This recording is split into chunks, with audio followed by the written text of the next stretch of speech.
Bismillahirrahmanirrahim. Assalamualaikum warahmatullahi wabarakatuh.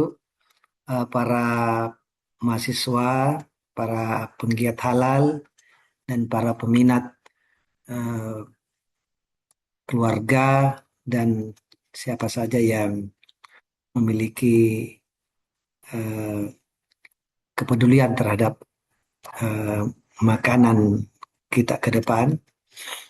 Hari ini kita akan jelaskan tentang eh, apa yang kita maksud dengan bagaimana melindungi keluarga dari jeratan produk haram, produk yang sekarang banyak beredar di masyarakat, di keluarga kita. Oleh sebab itu, kita sekarang ini harus memperhatikan apa yang menjadi kepedulian kita terhadap sejumlah kasus-kasus yang ada di masyarakat. Oleh sebab itu, hari ini kita akan melihat dari berbagai sisi terhadap makanan minuman kita, apakah sudah berstandar halal atau memiliki eh, sertifikat halal yang merupakan bagian terpenting dalam apa yang kita sebut dengan bagaimana kita melindungi keluarga dari jeratan produk yang tidak berstandar halal. Nah, pada kesempatan ini, mari kita memperhatikan dulu sejumlah uh, dalil atau rujukan di mana dalam Al-Quranul Karim, kitab suci umat Islam, itu menjelaskan tentang halal sebanyak 30 tempat. Ya, bukan 30 ayat. Karena mungkin ada satu ayat atau satu tempat yang beberapa ayat. Maka salah satunya yang kita bisa lihat di sini adalah dalam surah Al-Baqarah, surah kedua dalam Al-Quran, ayat 168. Allah Subhanahu wa taala berfirman, "Ya ayyuhan nas, kulu mimma fil ardi halalan thayyibah, wa la tattabi'u khutuwatis syaitan, innahu lakum aduwwum mubin." Ya ayyuhan nas, hai sekalian manusia, kulu mimma fil ardi, makanlah apa-apa yang berasal dari bumi. Jadi makanan kita itu asalnya dari bumi dengan syarat ketentuan halal dan thayyibah. Halal dan thayyib. Kata halal ini adalah bahasa Arab yang berarti diperbolehkan, diterima, diizinkan. Ya, silahkan, bebas. Ya. Kemudian kata thayyib itu dalam bahasa Arab bermakna baik. Tetapi dalam kajian food science yang dimaksud thayyib di sini adalah aman untuk dikonsumsi, bergizi, dan berkualitas. Ya. Itulah sebabnya tentu penting sekali kita memahami uh, dalil yang pertama ini terkait dengan seruan kepada manusia untuk mengkonsumsi makanan yang halal dan thayyib. Kemudian setelah kita tadi jelaskan dalam surah Al-Maidah itu dijelaskan lebih rinci lagi, ya, bahwa makanan-makanan yang halal yang thayyib itu yang telah Allah rezekikan pada kita itu terkait dengan keberimanan. Jadi makanan hubungannya dengan ketakwaan. Maka dikatakan makanlah makan yang halal dan thayyib dan bertakwalah kepada Allah, ya, di mana kamu beriman padanya. Nah, di sini kita lihat ada dua hal, ya. Yang pertama, halal, ya. Coba ini logonya sudah model lama ya. Ini model dulu Majelis Ulama. Sekarang logo halal sudah berbeda. Yang dimaksud halal di sini adalah yang seperti yang dikatakan tadi, ya, diperbolehkan, ya, menurut definisi yang ada, ya, diizinkan untuk digunakan atau dikonsumsi, ya, menurut ajaran agama Islam. Sementara thayyib artinya tadi aman, baik, food safety, higienis, menyehatkan, bersih, kemudian bermutu dari aspek fisik, kimia, dan biologis. Selanjutnya, inilah yang disebut dengan makanan itu memiliki jaminan kualitas, jaminan mutu, halal assurance atau quality assurance. Ya. Baik, mari kita lihat selanjutnya. Di sini ada 3 hal yang perlu menjadi perhatian kita semua. Bahwa yang pertama, makanan yang kita makan itu bukan hanya sekedar mengganjal perut ketika lapar. Bagi seorang mukmin mesti berhati-hati karena bisa membawa konsekuensi kepada perbuatan dosa, dan dosa itu ujungnya kepada pembangkangan atau maksiat kepada Allah, maka baginya neraka jahanam lebih pantas. Na'udzubillah min dzalik. Ini yang pertama. Yang kedua adalah doa-doa kita serta salat yang kita tunaikan atau ibadah yang kita tunaikan itu akan sia-sia, ya, jika makanan yang masuk ke tubuh kita adalah makanan haram. Kemudian apa dampak yang ketiga dari makanan haram itu sendiri? Para ulama berpendapat bahwa makanan haram akan mempengaruhi karakter manusia. Jadi hendaknya kita semua memperhatikan aspek-aspek ini, ya, sehingga kita berhati-hati dalam melaksanakan atau melakukan aktivitas proses makanan ini, ya, proses kita mengkonsumsi produk-produk yang ada di sekitar kita. Nah, ini lebih jelas yang seperti yang telah dijelaskan tadi di surah Al-Ma'arij 88, hubungan antara atau manifestasi dari ketakwaan seorang kepada Allah Subhanahu wa taala terhadap makanan dan keberimanan, ya.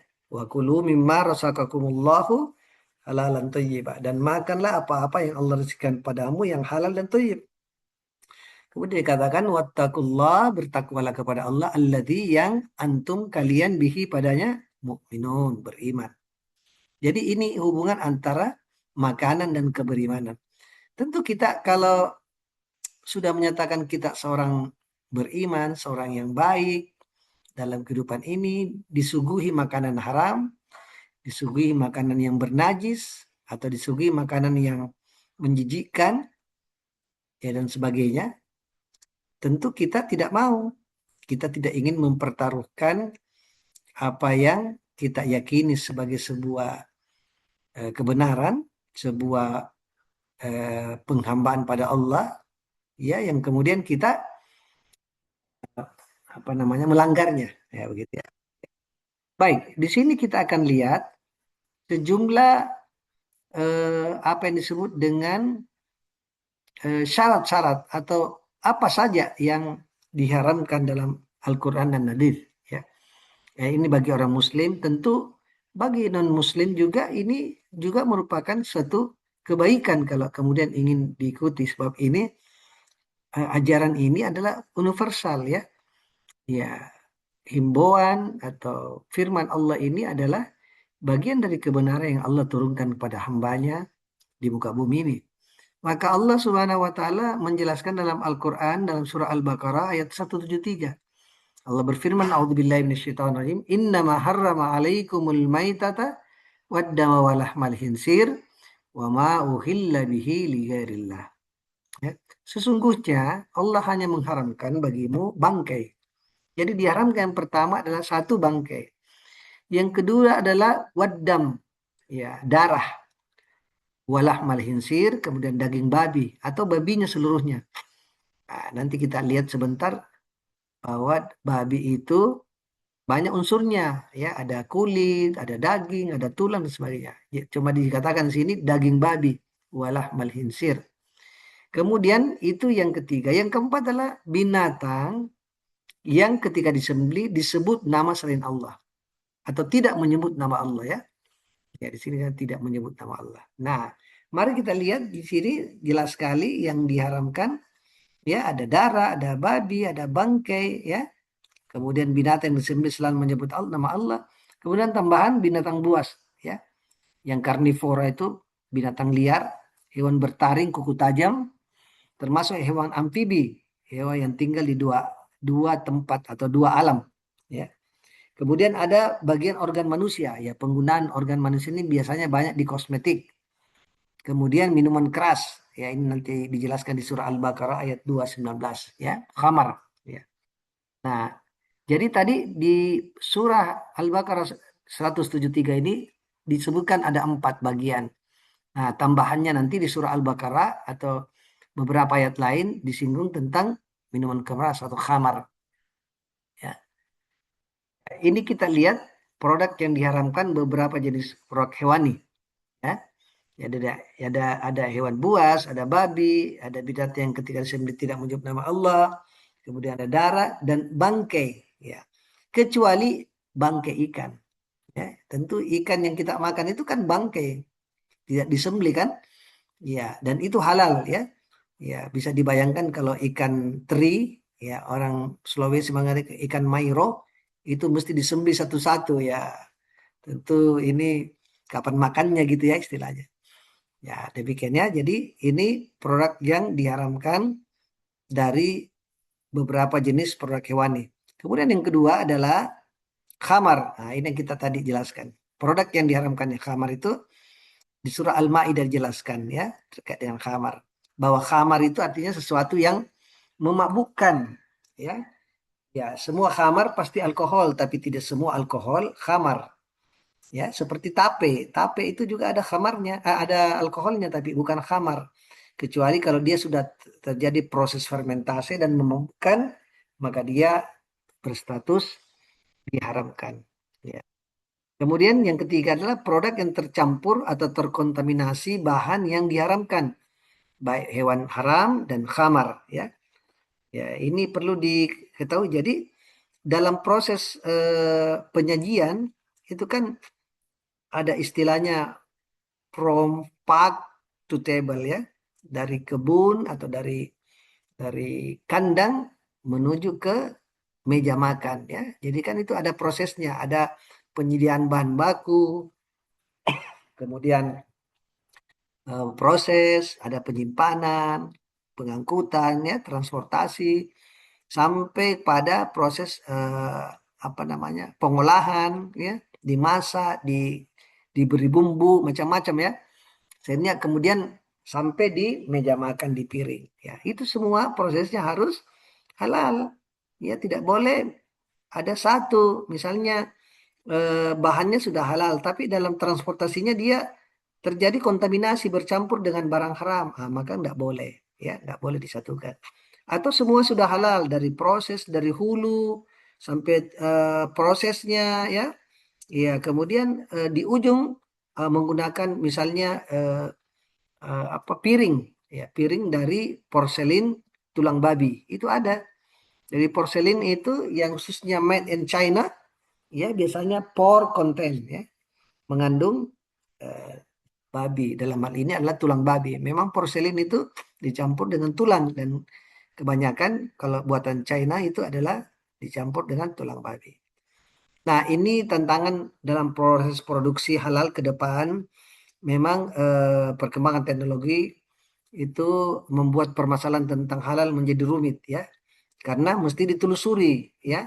Ada traceability namanya ya, ditelusuri ini campurannya apa, mengandung apa ya. Ya dia asalnya dari mana ya. Kemudian kalau ada barang campuran, bahan tambahan, nah ini yang kita lihat. Ada komponen bahan, ada proses produksi, ada penyimpanan transportasi ya. Nah, komponen bahan juga ada bahan baku, bahan tambahan, bahan pembantu. Ya kan? Ini dari komponen bahan ya. Kemudian dari proses produksi ada modifikasi kimia kah, fermentase, apakah separasi atau pemisahan, ada mixing, pencampuran. Ini semua adalah proses yang perlu eh, apa berbasis halal semua. Nah, kemudian sampai penyimpanan, transportasi dan penyajian ini yang kita jelaskan di awal tadi sebelumnya ya. Ya. Maka mari kita sekarang lihat sejumlah produk olahan teknologi yang ada ya yang terkontaminasi dengan babi. Ya, jadi babi ini sangat dekat genetikanya dengan manusia ya. Coba kita lihat babi ini dia ada tulangnya, ada lemaknya, ada daging, ada kikil. Ya, ada jeroan, ada bulu, ada kulit, ada darah ya. Ya, ini semua yang ada dalam babi. Dan ini menghasilkan produk-produk yang bisa kita lihat di luarnya gitu ya. Misalnya kita ambil dulu ini bulu. Ya, bulu itu ada bisa menjadi sikat gigi, bisa jadi kuas, bisa jadi jaket bulu, ya kan? Ya, kemudian ada dari situ apa diproduksi ya, ada namanya sustain atau sistem ya produk itu bahan luarannya. Kemudian misalnya kulit, ya kulit ini bisa disamak, bisa jadi krecek, bisa rambak, gelatin dan kolagen. Dari sini lagi diolah, bisa menjadi bahan kosmetik, ya bisa jadi sosis untuk casing itu ya, kolagen itu ya. Kemudian yang kulit yang disamak bisa jadi jaket, ya bisa jadi tas, jadi sepatu, jadi dompet, ya. Jadi bukan yang dimakan saja dan yang diminum, tapi juga yang dipakai, ya. Itu. Kemudian kita lihat darah dari babi ini bisa jadi sosis itu ya. Kemudian jadi media fermentasi. Kemudian dalam dunia medis juga digunakan, ya digunakan. Ya. Kemudian kita lihat lagi, ini tulang yang paling banyak. Ya, tulang ini bisa ke gelatin. Dari tulang saja ini bisa menjadi unsur fosfor kan? Tulang kan ada fosfornya. Ya, bisa dia langsung menjadi produk untuk kuah bakmi. Ya bisa juga jadi aksesoris ya. Aksesoris ya dari tulang itu ya. Nah, dari fosfor ini bisa menjadi campuran macam-macam makanan, ya kan? Nah, terus dari tulang dikembangkan menjadi gelatin. Ya. Nah, sebelum lagi kita lihat dulu tulang ini, tulang bisa jadi kuah bakso ya. Karbon aktif malah ya untuk apa namanya? Untuk filter. Ya, ini juga jadi pengusaha-pengusaha galon ini memperhatikan jangan sampai karbon aktif atau filter karbon aktif yang digunakan dalam perusahaan galonnya itu menggunakan tulang babi, ya itu banyak. Kemudian dari tulang ini kan ada kalsium. Nah, kalsium digunakan untuk membuat susu, minuman lain, pasta gigi juga demikian, ya. Jadi banyak ini ya untuk tulang ini ya. Ya, kemudian mari kita lihat gelatin. Dari tulang melahirkan gelatin. Gelatin saja ini banyak sekali. Ada bisa jadi emulsifier, bisa jadi permen, bisa jadi marshmallow, ada bisa jadi selai atau jam, kapsul, jelly, puding ya, pelembut, stabilizer ya. Nah, stabilizer saja ini bisa kemudian menjadi jus, sirup, margarin. Dari pelembut ini bisa jadi cake, biskuit ya. Ya, kemudian untuk emulsifier ini bisa menjadi yogurt, es krim, mentega. Jadi banyak sekali. Jadi kalau kita sudah lihat es krim, mentega, yogurt, kita tidak sangka bahwa ini ada sumbernya, sumber awalnya dari emulsifier, emulsifier dari gelatin, gelatin tulang, tulang babi. Nah, ini diperhatikan ya. Ya. Kemudian kita masuk ke lemaknya. Ya, lemak juga ini digunakan ya. Ya, ini adalah olahan teknologi yang sudah berkembang. Misalnya dia bisa menjadi campuran sosis atau susu. Bisa menjadi shortening. Shortening ini untuk produk-produk roti, biskuit, flavor. Ya, bisa menjadi penyedap. Ya, kemudian bisa lardnya ini bisa menjadi minyak babi.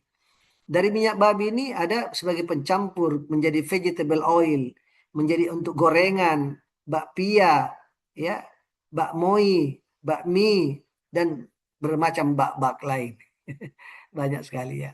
Itu ya, coba kita lihat. Sekarang kita masuk dagingnya. Dagingnya jelas ya. Dicampur dengan daging sapi, kadang-kadang dioplos ya, di pasar-pasar itu. Kemudian di rumah makan digunakan menjadi digiling untuk bakso. Ya, dan daging babi ini banyak nama-namanya ya. Bisa dia bacon, bisa ham ya. Kemudian bisa juga pasta hati unggas atau asam amino. Ya, ini untuk dagingnya. Kemudian untuk kikil kita lihat. Kikil ini bisa jadi sop kikil, jadi rambak, kemudian kikil jadi gelatin. Gelatin tentu kita lihat yang tadi ini ya. Ya, apanya? eh, produk-produk yang dihasilkan. Dari jeroan, jeroan jadi susu, usus maaf ya. Jadi pankreas, jadi enzim, paru-paru, banyak sekali nih. Ya, ini untuk dunia kedokteran ya, misalnya jadi insulin ya, ya jadi sosis untuk casingnya ya, ya kemudian jadi enzim, ada rennet namanya ya, Jadi kasein, keju, whey, laktose, ya. Dari enzim juga ini terjadi untuk fermentasi, media fermentase, ya, ya dan sebagainya. Kemudian dari jeron ini ke paru-paru, paru-paru ini untuk irisan bakso. Jadi luar biasa ya kalau kita lihat semua ini lengkap betul ya, bahwa apa yang kita konsumsi ini bisa saja memang sumbernya dari satu ini ya. Dan ini tentu sangat riskan untuk itu. Nah, sekarang mari kita masuk yang bagian terakhir, implikasinya di masyarakat ya. Implikasi yang dimaksud ini adalah penggunaan bagian-bagian tubuh babi dalam berbagai macam produk ya. Ini ada bermacam-macam, ada uji coba senjata kimia juga ya. Dia menggunakan jaringan kulit daging babi dengan manusia ya. Tapi kita cuma jelaskan yang merah-merah saja ya. Ya, lain-lainnya bisa nanti dibaca, disimak lebih jauh. Misalnya es krim, itu es krim dari gelatin ya. Kita lihat tadi gelatin, ya ini gelatin, gelatin tulang, tulang babi kan? Ya, ya. Itu es krim menggunakan gelatin.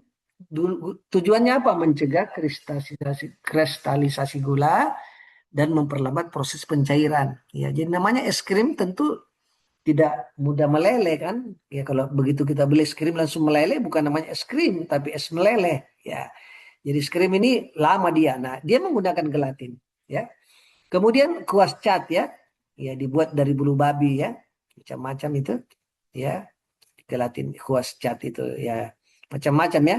Kuas cat ini digunakan juga untuk di samping untuk mengecat rumah, juga digunakan untuk sebagai mengecat atau melumuri apa namanya produk seperti eh, apa terang bulan ya atau martabak manis atau kemudian apa jagung bakar itu biasa dilumuri dengan mentega dan dia menggunakan kuas. Ya, ketika itu digunakan dan ternyata digunakan bulu babi, maka produk tersebut terjadi kontaminasi, ya kan gitu.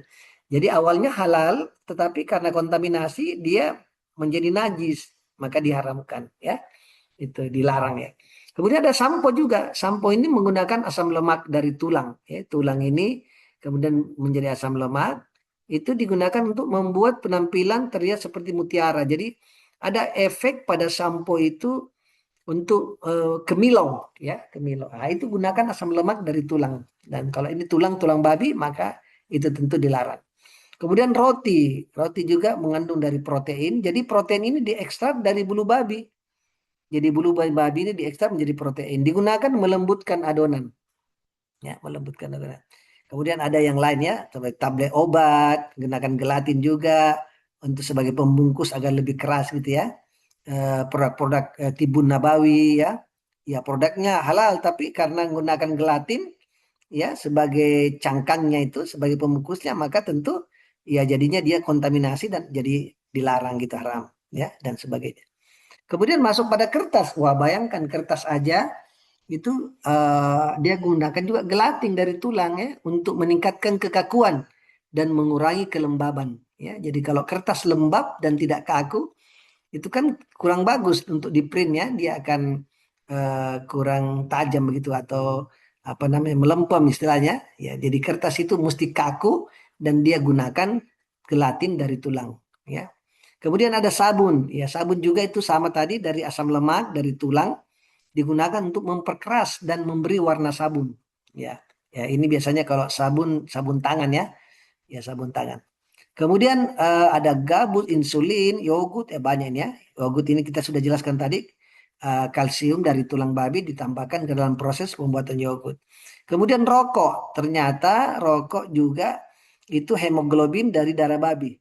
Ya, digunakan untuk pembuatan filter rokok yang diharapkan bisa mengurangi efek kimia yang masuk ke dalam tubuh perokok. Ya, nah, ini lebih jelas penjelasannya ya bahwa ini hasil penelitian dari ya Eindhoven Belanda, Christine ya Christine Mendersma, kemudian didukung oleh Profesor Kesehatan Masyarakat dari University of Sydney Simon Chapman mengungkapkan bahwa dalam filter rokok mengandung darah babi ya tadi digunakan apa alasannya digunakan darah babi yang tadi itu digunakan agar perokok itu tidak terkontaminasi bahan-bahan kimia berbahaya yang akan masuk ke paru-parunya para perokok ya kan?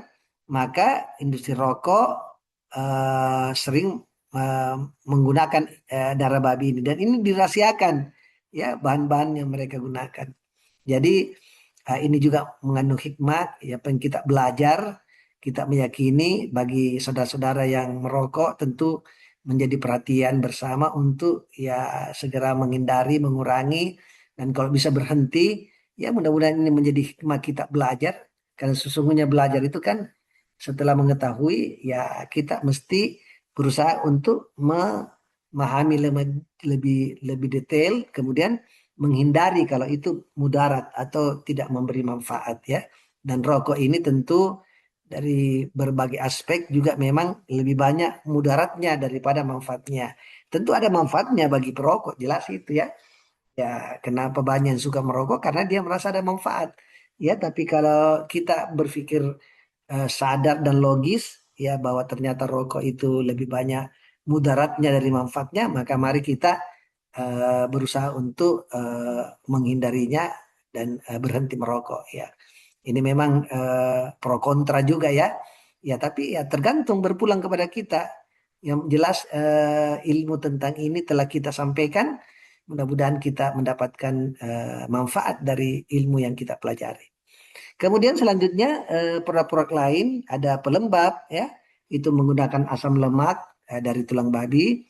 Kemudian juga banyak ini ya, sepatu tas ya, gunakan lem tulang babi untuk meningkatkan tekstur dan kualitas kulit hewan apapun itu di samping juga banyak sepatu terbuat dari kulit babi ya. Ya.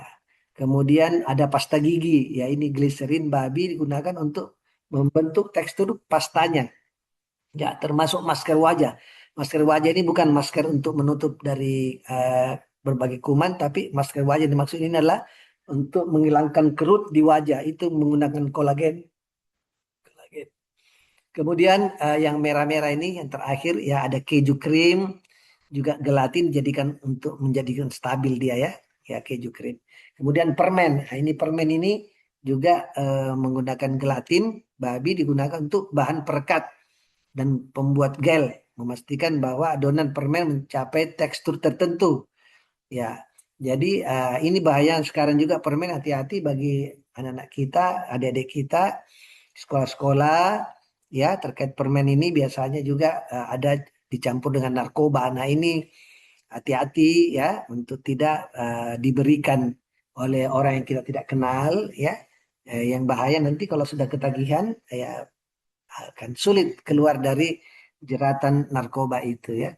Nah, ini salah satunya dari permen juga. Ya, saya kira itu yang menjadi perhatian kita.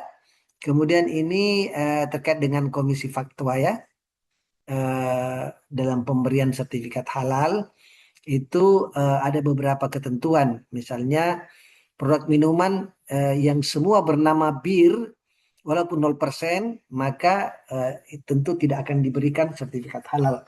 Ya, ya. Kemudian ada unsur-unsur nama babi atau anjing dan turunannya ya, seperti babi panggang, beef bacon, babi goreng, hamburger, hotdog itu tidak akan diberikan sertifikat halal oleh Komisi Fatwa Majelis Ulama Indonesia. Kemudian nama produk yang mengarah kepada hal kekufuran, kemaksiatan, kebatilan atau kepercayaan sesat ya itu juga tidak. Kemudian ada produk yang mengandung unsur porno ya maknanya. Ya, atau nama produk yang menuliskan kata-kata setan seperti rawan setan, es pocong, mie ayam kuntilanak. Ah, ini sesuatu yang kurang bagus sebenarnya ya. Ya, nama-nama begitu ya. Ini nggak tahu motivasinya menggunakan nama begini nih untuk apa ya. Ya, supaya sensasi saja. Ya, saya kira itu.